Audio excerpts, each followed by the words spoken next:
My self doctor Kulsum from IIMT Ayurveda medical college. मेरा specialisation है शल्य तंत्र डिपार्टमेंट। तो मैं जो टॉपिक आपको पढ़ाने वाली हूँ आज वो है एनोरेक्टल डिसऑर्डर। एनोरेक्टल डिसऑर्डर मतलब सबसे पहले हम बात करते हैं एनोरेक्टल के बारे में। एनोरेक्टल किसे कहते हैं? जो हमारे इंटेस्टाइन उसका जो लास्ट पार्ट होता है वो रेक्टम कहलाता है, और वो उसके बाद जो एंड पॉइंट होता है वो एनस कहलाता है। तो एनस और रेक्टम दोनों को मिला के जो टर्म बनती है वो एनोरेक्टल बनती है, और उससे रिलेटेड जितनी भी डिसीज़ होती हैं, जो भी पैथोलॉजी होती है, वो एनोरेक्टल डिसऑर्डर के अंदर आती है। For example piles, fissure, fistula, इस तरह से number of pathologies comes under anorectal disorders. हम इसकी एनाटॉमी के बारे में बात करें, एनोरेक्टम, एनस और रेक्टम के बारे में। ये जो एरिया आपको नजर आ रहा है ये लास्ट पार्ट ऑफ इंटेस्टाइन जिसे रेक्टम कहते हैं। उसके बाद ये जो आप लाइंस है ये डेंटेट लाइन कहलाती है। इसके बाद का पोर्शन जो है वो एनस कहलाता है। इन दोनों को मिला के एनोरेक्टम इस तरह की एक टर्म डेवलप की गई है। इसके अंदर नंबर ऑफ मसल्स रहती हैं, आर्टरीज, वेन्स, फुल सप्लाई रहती है। तो इसकी आर्टरी, वेन, नर्व सप्लाई के बारे में अगर आपसे बात करें तो arterial supply basically inferior rectal, middle rectal artery, venous में inferior rectal vein, middle rectal vein, haemorrhoid plexuses होते हैं 3, lateral,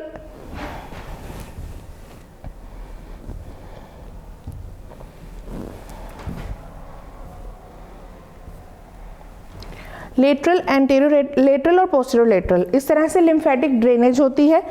above dentate line inferior mesenteric artery होती है, और below dentate line interior internal iliac artery. Dentate line, ये line जो मैंने आपको अभी एक विलाई जैसा दिखाया था वो डेंटेट लाइन होती है। तो इसमें मैंने आज एक जो टॉपिक लिया है वो है फिशर। फिशर यानी कि आयुर्वेद में अगर उसे बोला जाता है परिकर्तिका। परिकर्तिका का मतलब होता है कैंची से काटने की जैसी पीड़ा जिसमें होती है उसे परिकर्तिका कहते हैं। तो फिशर, एनल फिशर एक बहुत मोस्ट कॉमन टॉपिक है।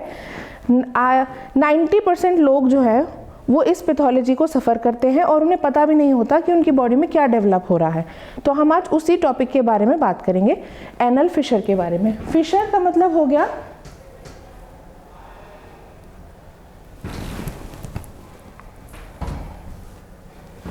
फिशर बेसिकली कहते किसे हैं? एक लॉन्गिट्यूडनल स्प्लिट, यानी कि एनोडर्म में डिस्टल एनल एनस के बाद जो एक स्प्लिट यानी कि एक लाइन जैसा क्रिएट हो जाती है डिसीज, वो एनल फिशर कहलाती है। फिशर का मतलब होता है एक लॉन्गिट्यूडनल स्ट्रेच। तो ये एक कॉमन टर्म है फिशर। अगर ये किसी और जगह होती है, फॉर एग्जांपल टंग में हो गया तो हम उसे टंग फिशर कहते हैं। एनस में हो जाता है जब, तब इसको हम एनल फिशर कहते हैं। ये मोस्ट कॉमन होता है फीमेल्स में, और मेल और फीमेल दोनों में मिलता है, लेकिन फीमेल्स में ज़्यादा कॉमन होता है। और यंग एज और मिडिल एज की डिसीज़ है ये। और कहाँ पे प्रेजेंट होता है? लोकेशन इसका पोस्टीरियर मिड लाइन भी होता है और इंटीरियर मिड लाइन भी होता है, लेकिन मोस्ट कॉमन जो है वो पोस्टीरियर मिड लाइन होता है। इसका शॉर्ट फॉर्म याद करने का PM से याद करते हैं। PM मोस्ट कॉमन होता है इसका।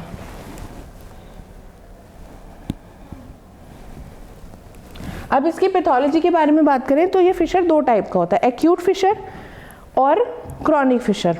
तो एक्यूट का मतलब है कि इसकी मेन पैथोलॉजी होती है जो एनल एरिया है, रेक्टम और एनल एरिया, वहाँ पे कंजेशन हो रहा है।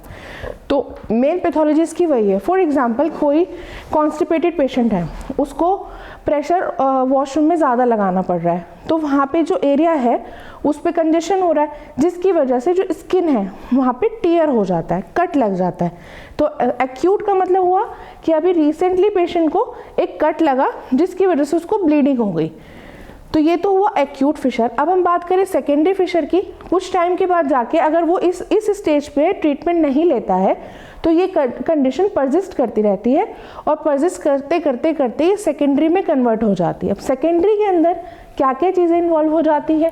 कट तो लगा था, वो तो एक नेचुरल प्रोसेस है हमारी बॉडी का, हील अप होना, तो वो हील तो हो जाएगा, लेकिन वो एक्सटर्नली हील होगा स्किन सरफेस से, इंटरनली वो हॉलो ही रहेगा। तो जिसकी वजह से अगर कंडीशन परसिस्ट कर गई तो नेक्स्ट कुछ चेंजेस आते हैं, जैसे सेंटिनल पाइल वहाँ पे हो जाता है, हाइपरट्रॉफिड एनल पैपिला डेवलप हो जाते हैं। और अगर फिर भी वो कंडीशन बहुत लॉन्ग टाइम तक डेवलप रहती है तो ये फाइब्रोसिस की कंडीशन तक पहुंच के और एब्सेस में कन्वर्ट हो जाता है।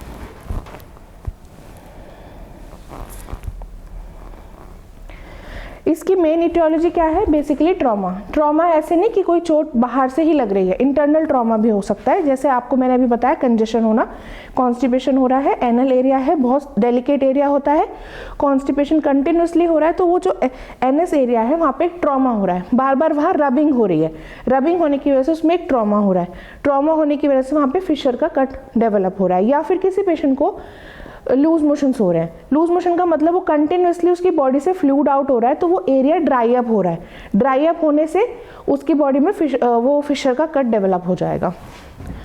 और कुछ डाइटरी फैक्टर्स जो, हाँ, तो ये अभी मैंने आपको बताया कि पोस्टीरियर मिडलाइन में बहुत कॉमन होता है। तो पोस्टीरियर मिडलाइन में क्यों कॉमन होता है, उसके रीज़न क्या क्या होते हैं? एक तो वहाँ पे ना जो आप एंटीरियर पोस्टीरियर दो पार्ट में जब सजाइटल लाइन से हम लोग इमेजिनरी लाइन से डाइसेक्ट करते हैं, तो जो पोस्टीरियर वाला है वो बहुत कॉमन होता है, क्योंकि उसमें ना मसल सपोर्ट जो होती है वो लो होती है, मसल सपोर्ट इतनी उसमें वीकनेस होती है in comparison to anterior mid line. ठीक, और इसके क्या क्या कॉजेज हो जाते हैं?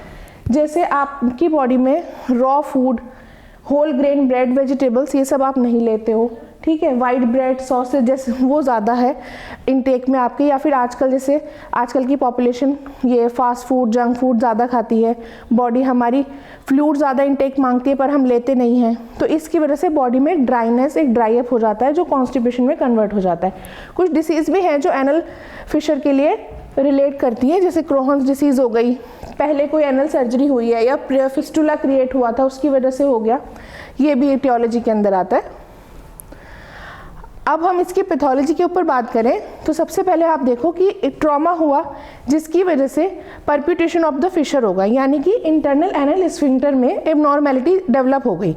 अब जो रेस्टिंग प्रेशर था इंटरनल एनल स्फिंक्टर का नॉर्मल प्रेशर से वो ज़्यादा हो गया, जिसकी वजह से रेक्टल डिस्टेंशन होके reflex relaxation of internal anal sphincter loss हो जाता है, और ओवरशूट कॉन्ट्रैक्शन होने की वजह से स्फिंक्टर में स्पाज्म और पेन डेवलप हो जाता है।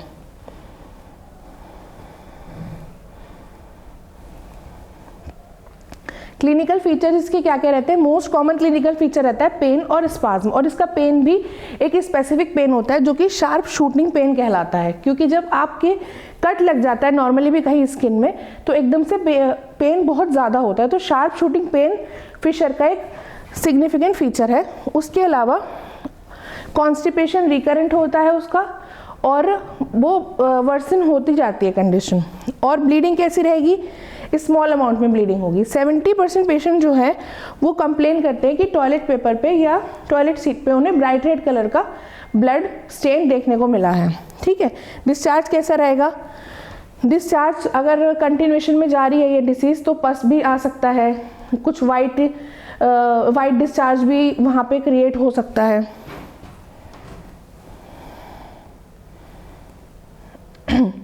डायग्नोसिस कैसे करते हैं हम इसका? जैसे आपको मैं बताऊं, ये एनस एक आप इमेजिनरी समझ लीजिए कि एनस है, ये इसका पोस्टीरियर एरिया है, ये इसका एंटीरियर एरिया है। तो 90% जो फिशर डेवलप होता है पोस्टीरियर में, 10% होता है एंटीरियर में, ठीक है। तो ये हम सबसे पहले हमने पेशेंट का एग्जामिनेशन करना है। एग्जामिनेशन कैसे करेंगे? उसकी कंप्लेंट्स हमें डेविएट करेंगे उस तरफ कि हाँ इस पेशेंट को क्या प्रॉब्लम हो सकती है, तो उसकी कंप्लेंट्स के अकॉर्डिंग हमें एग्जामिनेशन करना है लिथोटमी पोजीशन में। पेशेंट को लिटा के उसका एनल एरिया हमें एग्जामिन करना है। एनल एरिया एग्जामिन करने के लिए सबसे पहले हमें उसको इंस्पेक्ट करना है, देखना है वहाँ पे। तो हमें ये देखना है कि इस एनल एरिया में कहीं पे कोई किसी तरह का कट है या कुछ और पैथोलॉजी है। इन केस यहाँ पे एक ब्लीडिंग पॉइंट दिख रहा है और कट दिख रहा है, ये जो आपको ऐसे ट्राइंगल दिख रहा है ना, इस टाइप से ट्राइंगुलर कट हमें वहाँ नज़र आता है। तो अगर वो फ्रेश है और ब्लीडिंग हो रही है वहाँ पे, तो पेशेंट को पेन भी ज़्यादा है, तो आप उस कंडीशन में पर रेक्टल एग्जामिनेशन नहीं करेंगे। अगर वो सेकेंडरी कंडीशन पे पहुँच गया है, ब्लीडिंग बंद हो गई है और ये हीलिंग सरफेस एरिया जो है वो हील हो गया है, तब हम पर रेक्टल एग्जामिनेशन करेंगे और फिर उसमें हम देखेंगे कि अंदर की तरफ एनस में अंदर की तरफ कोई पैथोलॉजी तो डेवलप नहीं हो रही है, तो वो हम पर रेक्टल एग्जामिनेशन फिंगर से करते हैं, यानी कि डिजिटल एग्जामिनेशन होता है वो। और उसमें यहाँ पे हमें एक स्किन टैग बना हुआ दिखता है कि अगर वो क्रॉनिक कंडीशन में चला गया तो एक स्किन टैग डेवलप हो जाता है। तो ये इंस्पेक्शन से, पाल्पेशन से हम करेंगे। अब इसके बाद एक और है प्रोक्टोस्कोपी जिसे हम कहते हैं। अगर पेशेंट और ज़्यादा सेकेंडरी चेंजेस में पहुंच चुका है तो हम प्रोक्टोस्कोप एक इंस्ट्रूमेंट रहता है हमारा, उसके थ्रू एनएस एग्जामिनेशन करेंगे। अगर एनल पैपिला डेवलप हो रहा है तो हमें वो अंदर डेंटेड लाइन के पास नजर आ जाएगा।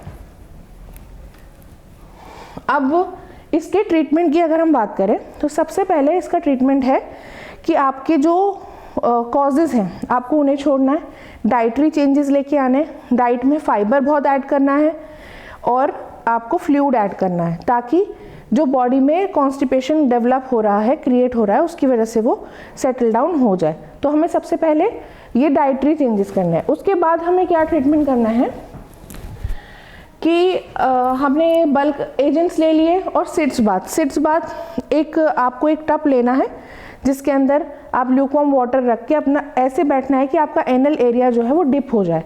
तो उससे क्या होता है कि जो हीट होती है ना, माइल्ड हीट एनस में प्रोवाइड होती है और मसल रिलैक्सेशन होता है। जो कंजेशन हुआ है, कॉज क्या था फिशर का? कंजेशन होना, हमें उसको रिलीव करना है। तो वो स्टीम बाथ से वो रिलैक्स हो जाता है। उसके बाद इन सब कंडीशन करने के बाद 80% हील हो जाती है कंडीशन। 20% केसेस में ऐसा होता है कि कंडीशन हील नहीं होती है। तो उस कंडीशन में हमें कुछ ऑइंटमेंट है लोकल एप्लीकेशन के लिए, जैसे हमारे कट भी लग जाता है तो हम ऊपर से कुछ अप्लाई कर लेते हैं तो वो हील हो जाता है। इसी तरह से एनस के लिए भी कुछ ऑइंटमेंट आते हैं, वो हमें अप्लाई करने हैं, जिससे निफिडिपिन होता है, डेल्टाजाइम होता है, इनको हमें दिन में 2 बार पेशेंट को अप्लाई कराना है। इस केस के बाद अगर पेशेंट हील हो गया, 70% जो है वो हील हो जाते, 30% जो है वो फिर भी हील नहीं हो पाते, फिर उस कंडीशन में वो क्रॉनिक फिशर में डेवलप हो जाता है। अब जब वो क्रॉनिक की स्टेज में आ गया तो अब हमें उसे सर्जिकल ट्रीटमेंट में लेके जाना है। ये सिट्स बाथ के लिए जो मैंने आपको भी बताया, सिट्स बाथ के लिए इस तरह का टब आता है, उसके अंदर ल्यूकवार्म वाटर करके हम पेशेंट को सिट होने के लिए बैठते हैं ताकि उसको स्टीम हो जाए।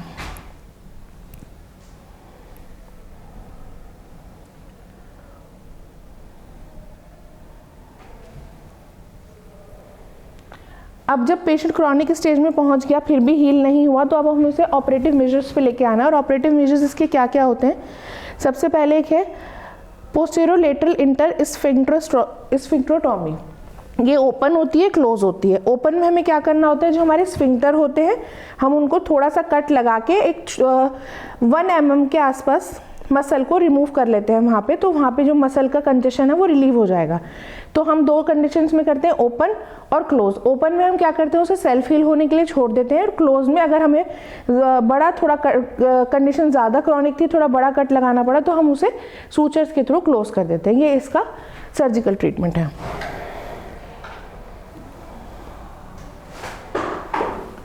या फिर कुछ एडवांस टेक्निक भी है जो कि एडवांस फ्लैप जिसे कहते हैं। उसमें हमें क्या करना होता है, दूसरी साइड से एक फ्लैप लेके एनल एरिया में हम कवर अप कर देते हैं। मेनली हमारा इसका जो मोटिव है फिशर को हील अप करने का, वो है हमें एनल एरिया का जो कंजेशन है उसको रिलीफ कराना है। ठीक है, वो हमने पहले जो एक्यूट था उसमें सारे कंजर्वेटिव मैनेजमेंट लिए, कंजर्वेटिव मैनेजमेंट से हील हो गया, इट्स वेरी गुड। नहीं हुआ तो हमारे जो कुछ 20 से 30% केसेस रह जाते हैं जो क्रॉनिक स्टेज में पहुंच जाते हैं, तो उनके लिए हम ऑपरेटिव मेजर्स यूज़ करते हैं। ऑपरेटिव मेजर्स में भी हमारे पास बहुत सारे टेक्निक्स हैं, ओपन हो गया, क्लोज हो गया, एनल फ्लैप हो गया। तो या फिर हम एक सेंटिनल टैग को नॉर्मली सीजर से कट कर देते हैं और उसको टाई अप कर देते हैं। तो वो, लेकिन हमें क्या है ना, उस टाइम पे मान लीजिए हमने फिशर को निकाला, हमने टाई अप कर दिया, तो वो मसल थोड़ी सी ऐसे कॉन्स्ट्रिक्ट हो जाती है, इसलिए हम जो लेटरल स्फिंक्टर है उसकी थोड़ी सी मसल रिलीज कर देते हैं ताकि वो एरिया कंजेशन रिलीफ होके फ्री हो जाए।